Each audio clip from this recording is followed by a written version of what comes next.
If you're someone who's known me over the last couple of years, then you know that I used to make car reviews. I would go to car dealerships, get permission to film, then I'd make a video where I talk about the car's interior, its exterior, its styling, and so on. Then I'd come home, edit that video, and upload it to YouTube. And even though I never got more than 150 subscribers, I was quite passionate about the whole thing. And for like 1.5 years, starting in August 2017 and ending in February 2019, I sank a lot of time, a lot of effort into it. It was like my little hobby, but eventually the lack of subscribers, the lack of growth on the channel started getting me frustrated, and I just had other priorities. School was taking more time. I was in year 11. I had driving lessons. So I thought, you know what, it's time to quit. And I did. I also deleted most of my videos, but the last 4 that I ever did are still online. And from time to time, some of my relatives, friends, or family, they watch these videos and they text me or call me. They say, hey, I watched your old video. It was really cool. And I say, thank you. And one of the people who does it more frequently is my granddad. So in August 2018, when my parents and I went to India, we went to my grandparents' place, obviously. And I asked my granddad, can I film a video with your car? And he said yes. So he loved that video. And from time to time, he watches that video and he calls me and tells me, hey, man, your skills of presenting are really great, fantastic. I love the video, and so on. And he did the same a couple of days ago. So my mom was listening into this conversation and she was like, you know what, if he liked that old video so much, why don't you give him a new one as a Christmas present? I mean, that one is like 3 years old. Surely you have grown up now. You have new ideas, new ways of presenting. So why don't you give him a new updated review of a car? And I said, yeah, that's a cool idea. But which car? I mean, there's so many cars that I'd love to review, but few that I have access to. And then my mom was like, well, your dad has a new car and it's barely 6 months old. So why don't you do a review on that? And I said, sure, why not? So here we are. So let me introduce you to the car. This is a 2020 Seat Leon ST FR TGI. It's a very long name. And if you're watching this outside of Europe, you probably have no idea what I just said. But don't worry, I'm here to explain. So Seat is the car brand. It's a Spanish car brand owned by Volkswagen, just like they own Skoda and Audi. Now the Leon is the Seat equivalent of the Volkswagen Golf and the Audi A3 and the Skoda Octavia. And the ST is basically the body style. So just like the Volkswagen Golf, the Leon is available as a hatchback, the shorter version, or this longer estate version, which Seat calls the ST. So that's Seat Leon ST. Now the FR refers to the trim level, so the version, this is the FR, the top version. The TGI is what makes this car unique and special, and I will come to that later in the video, but for now, let's start talking about the styling. So let's start by discussing the front end styling. I've always quite liked how this generation of Seat Leon has looked. It's simple and devoid of unnecessary styling elements such as the Honda Civic Type R, but it's also not completely boring like a Skoda Octavia, for example. You do have some aggressive styling elements here. You've got these intricate LED headlights. Now fun fact is the Seat Leon back in 2012 was the first car in its class to have full LED headlights, even before the Volkswagen Golf did. Now this 2020 version is obviously a bit more sophisticated. So for one thing, it has LED cornering fog lights. So basically when you put on the indicators or turn the steering wheel by a certain degree, the car senses that you're about to make a turn or go around a curve. So it puts on the corresponding LED to further illuminate the road. Now another function is the auto high beam. So let's say you're driving along in dark, right? And at speeds above 70 kilometers an hour. The car realizes that you're on a motorway or probably a country road, so it scans the road in front of you using a camera in the windshield. And if it doesn't see any other cars, it puts on the high beam. But when you encounter a car, so a slow-moving car in your own lane or a car in the opposite direction, it'll automatically switch back to low beam. And once that car has passed or you've overtaken the slow-moving car, it'll once again go back to high beam. So it'll do this switching between high beam and low beam automatically without you having to do it, which is a good thing, and I quite like it. Now let's talk about the side profile, which admittedly isn't very exciting, but obviously that's intentional. This is supposed to be a practical family car, not a sporty one. So yes, a long body, but it's also not completely boring because you do have some sharp creases. You've got this one running along the front fender and the front door, this one running along the bottom of the doors, and then this one along the back door and the rear fender. But apart from that, yeah, it's pretty much a normal Seat Leon ST. Now this one is actually a limited edition called the Black Matte. And what that means is that some of the design elements are in black instead of the usual silver or body color. So for example, these 18-inch wheels on a normal Seat Leon, they'd be silver or dual tone. In this case, they're black because it's the Black Matte version. The door mirrors would normally correspond to the color of the car. Blue car, blue mirrors, red car, red mirrors. But in this case, they're not silver like the car because it's the Black Matte version, so they're black. And other elements such as the roof rails, they normally be chrome. They're black here. The window surrounds, they normally be chrome. In this case, they are black because this is, once again, the black matte version. Now, before we go around to the back, there's two things that I really like about the car that I'd like to point out. Number one being keyless entry. So I have the keys in my hand and I could press the button to unlock it, but I don't have to do it. So I just have to put the keys in my pocket. So the car knows it's the keys in its vicinity, and I can just put my hand here and the car will automatically unlock. The mirrors are unfolding, and I can just open the door. Locking works the same way. I just close the door, just swipe my hand here, and the car automatically closes. Locks, whatever.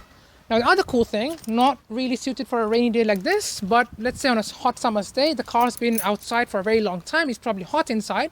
So instead of having to come all the way to the car to open all of the doors and start ventilating, you could be about 100 meters away. You can just press the unlock button and hold it, and all of the windows, front, rear, and if the car's got a sunroof, like this car, it'll all unlock and start ventilating before you even come to the car. So you can start the process of ventilating earlier than normal. And when you're done, just press and hold lock and the whole thing just locks itself. Yeah.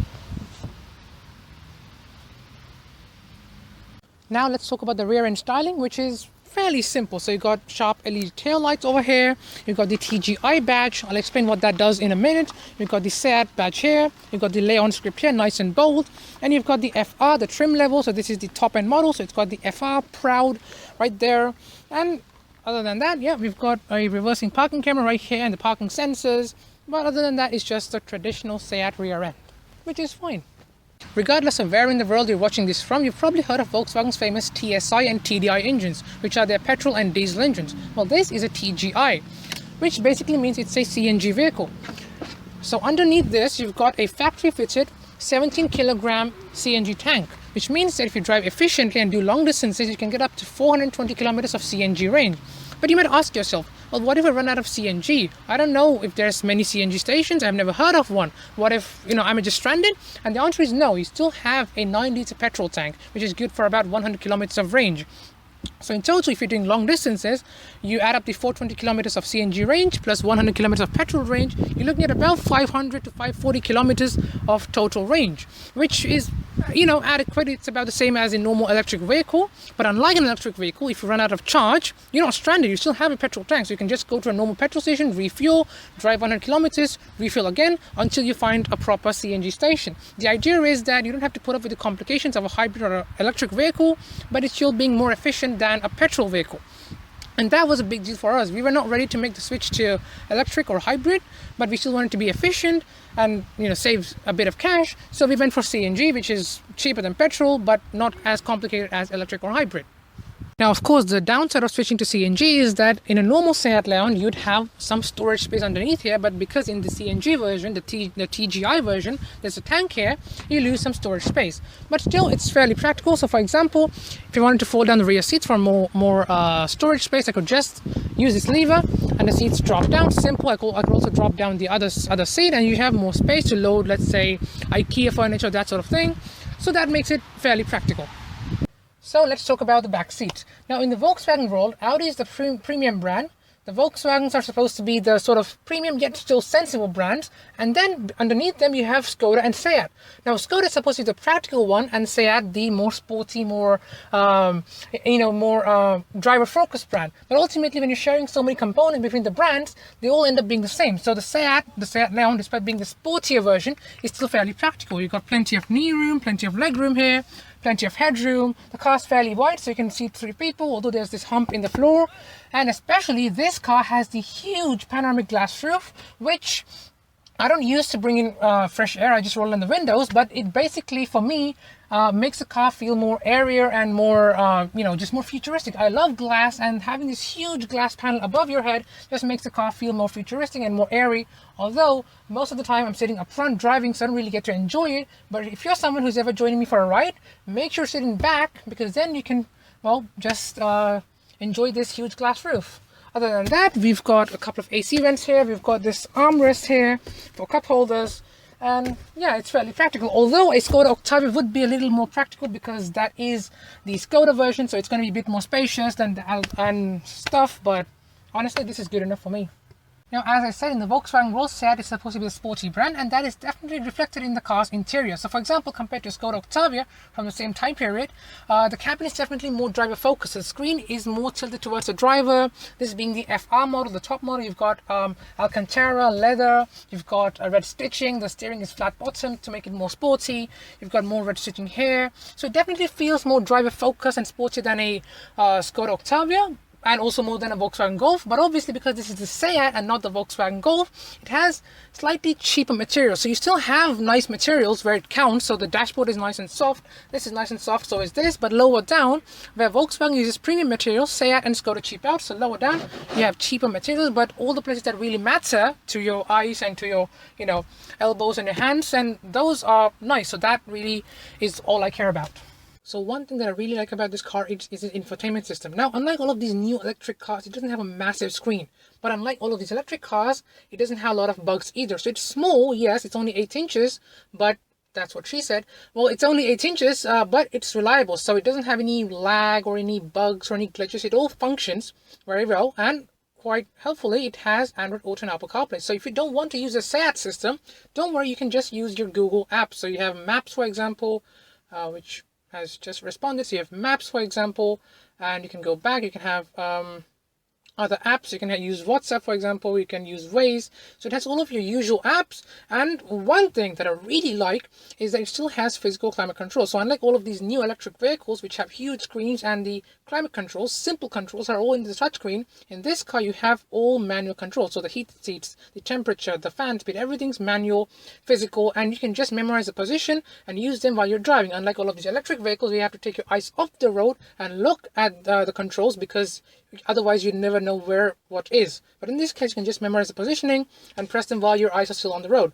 So here's the cool thing. Back when I was doing all of my old videos, I wasn't 18, I couldn't drive. But now I'm 19, so I can take this car for a drive and talk about the way it drives, the performance, all of that thing. So let's go.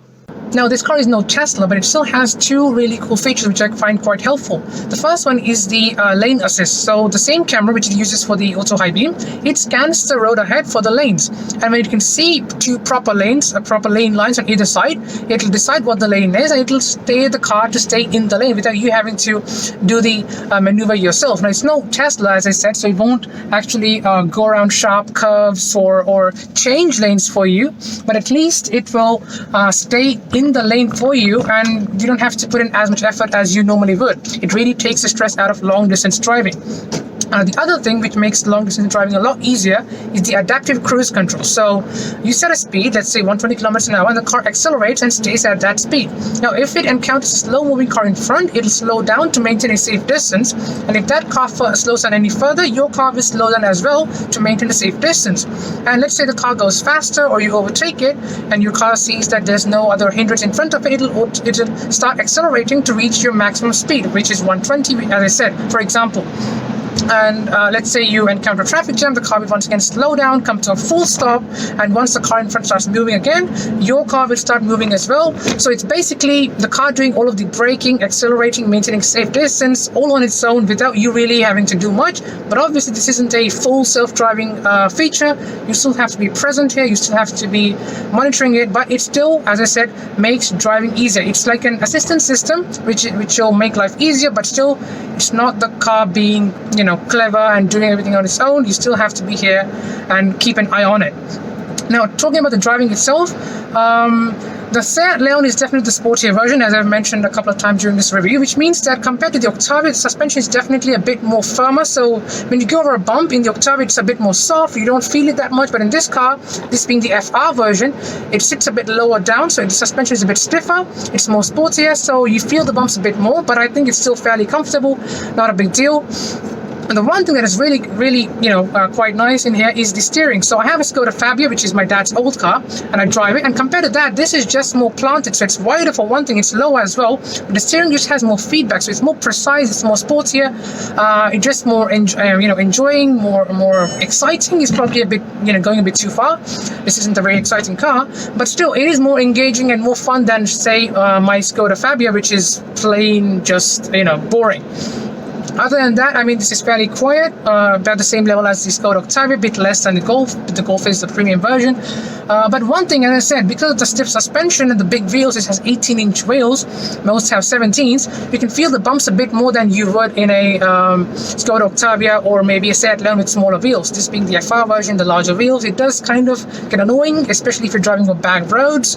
But you get used to it. It's not the end of the world. It's quite doable. But if you're choosing between the Octavia and the Seat Leon, it depends on what kind of a driving experience do you want. Do you want to be just completely comfortable? Then go for the Octavia. If you want a bit of play in here, the steering, a bit more enjoyment, a bit more feedback, then this is probably your car.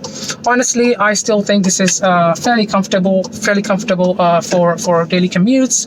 So that was my review of the 2020 Seat Leon ST-FR TGI Black Matte Edition. Hope you enjoyed it, and maybe sometime, if you give me enough support, I'll make another video. Until then, goodbye.